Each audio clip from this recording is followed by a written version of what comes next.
I built a UX audit tool from scratch, and in this video I'm going to give you a brief overview of the technology stack that I used to develop it.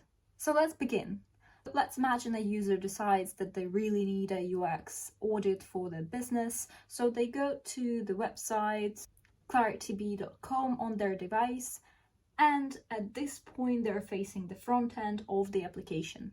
So I used Next.js using JavaScript. For styling, I used Tailwind, CSS, and ShatCN, and this helps you design clean and consistent UI quickly without building a full component library from scratch.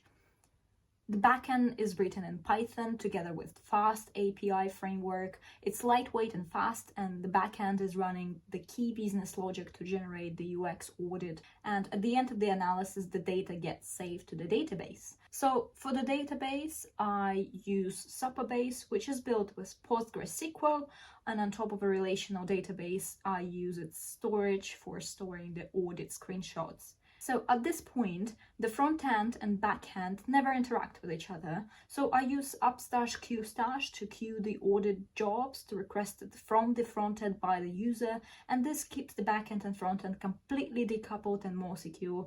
And the front end never essentially talks to the back end directly. It just fires off a job, and upstash handles the delivery and back end receives the job.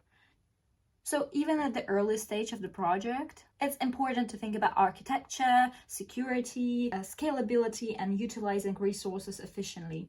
In this case, decoupling means the app scales better and stays stable under load, and the backend endpoints don't get exposed.